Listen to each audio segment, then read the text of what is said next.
Hello, hello, hello. Welcome to another thrilling episode of Prog Review. I guess this would come under that. And we're talking about Jeff Parker's album, Forfolks, not Four Candles, Forfolks. Um, yeah, um, Jeff Parker. For those of you who aren't in the know, might be a few of you, I don't know. Jeff Parker plays guitar, most notably with Tortoise. There you go. So he's had a offshoot career with a band he has called the New Breed, Jeff Parker and the New Breed, which is kind of jazz infused. Yeah. Whereas this is more left field, more experimental. One could say it's possibly a lockdown album, i.e., an album that was made in lockdown because he's playing on his own and he's using, from the sound of it, some sort of looping pedal. So it's predominantly it's a guitar album. It's one man and a guitar. It says so, electric guitar, and it's recorded at his home studio in California, June 28th, 29th, 2021.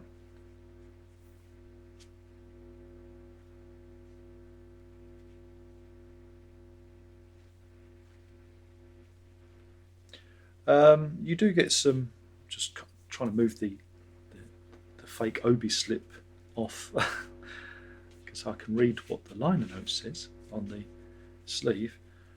Some of the tracks are actually covers. Um, My Ideal and Ugly Beauty are jazz covers, the latter being from Thelonious Monk. Um, so yeah, it's a what can I say? I really wanted to like it. It's not that I don't like it. It's just there are a few issues with it. Again, it's incredible. This is experimental. This is a left field album. Um, a lot of you are not gonna. This is not for the. This is for like hardcore, guitar freak type people. Now, somebody who does looping stuff himself, I'm always interested to hear other guitarists do their thing. So I thought, this would be good. This would be cool.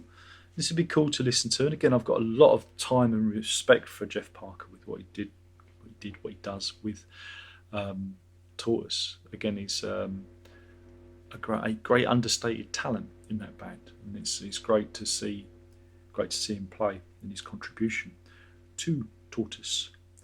But here, yeah, I thought, well, this would be interesting to hear. And one of the tracks, I can't remember which one it was now. I think it was Suffolk, was released as a video, and it's kind of cute. I thought, yeah, this might be good. This might be good. And yeah, it's a bit of an album of two halves, two sides even. Um, for some of it, he's shown his jazz credentials, and it can only be described as discordant. So, and when I say discordant, it's that thing when you say get that cat off the piano, but cats can't play guitars, can't play pianos either. Uh, but he's playing all the right notes, not necessarily in the right order. Yeah, that kind of thing. Again, some jazz and some experimental music has a certain discordant quality, and that I'm not a big fan of. I like melodies. I like notes landing where I expect them to land, rather than them going, "Oh, that's a bit ooh." And there's a lot of that on the first half of this record. And again, I put that down to me not being necessarily a jazz head. So it's my failing. It's not Jeff's failing. It's my failing as a listener. Um, so yeah, it can be a little bit discordant in places, and that kind of brings me out because it has other parts of it has a very dreamlike quality, and that's cool. I like that. I like the idea of just like floating off with it, and it just kind of burbling along in the background. So that half of the record I really like, where it is almost it's a zone out record. You know, I do like albums that I can just reach a different mental state. You know, I'm just not quite here. And towards the second half, the last two tracks on the B side, I got into the groove of it, and I started to zone out, especially the last track called La Jetée, named after the film, I believe. Go check that one out.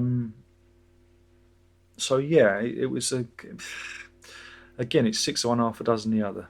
Half of it I wasn't too keen on. Half of it I thought, now we're getting somewhere. Yeah, and another issue, and I sound like I'm really moaning. Another issue is that he really is using the same tonal palette throughout. So it's the same guitar, same kind of, you know, effects. I think it's a little bit chorus or flange on one of the tracks. But other than that, he's very much not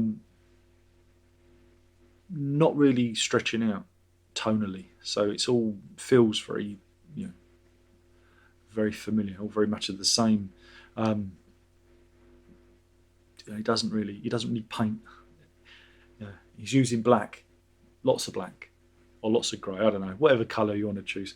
There's not much tonal variation on the record, which again can make it a little bit dull for the listener.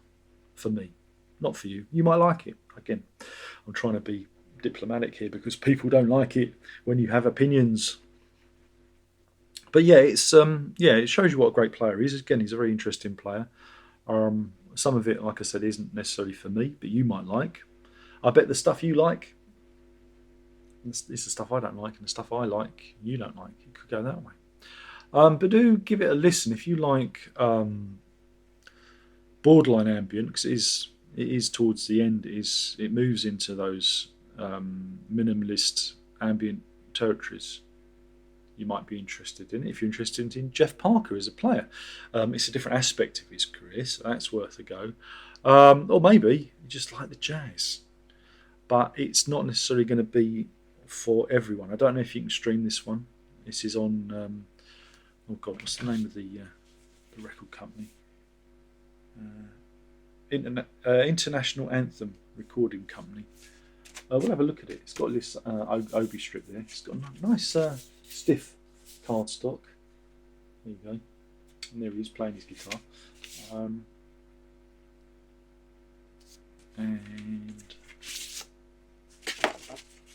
It's got. I didn't know it had that. Just surprised myself. I had no idea. Finding somewhere to put everything. Look, it came with a little fallout slip. I didn't see that before. I could have read the liner notes before I made the video. It's on a Nonsuch imprint as well. I didn't know that. Oh dear. I think I should have read this, because this gives a complete explanation of what the album is. Oh God, I look so unprofessional, as usual, because I am. Look at that geometric pattern in there.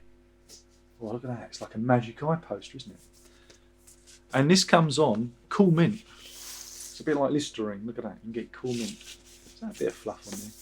A bit of fluff. There is. Oh, no. I've ruined it now. I've touched it. Where did it go? I think I've got it. Look at that. I touched the vinyl. Oh my God. It's ruined. Oh, did I get it all out? There you go. And that's what the vinyl looks like. So yeah, do give it a chance if you're in the mood. Like I said, it's experimental. It's a bit left field. It's that unusual end of the spectrum, and it's something to consider. Thank you for watching. My name's been Darren Lock. I've been talking about Jeff Parker's new album, and it truly is a solo album because it's just him on his own, called Forfolks, not Four Candles. Forfolks. And here I am doing the thumbnail. And that's that. Thank you for watching. Hope you enjoyed it. All I can say now is do remember to prog on.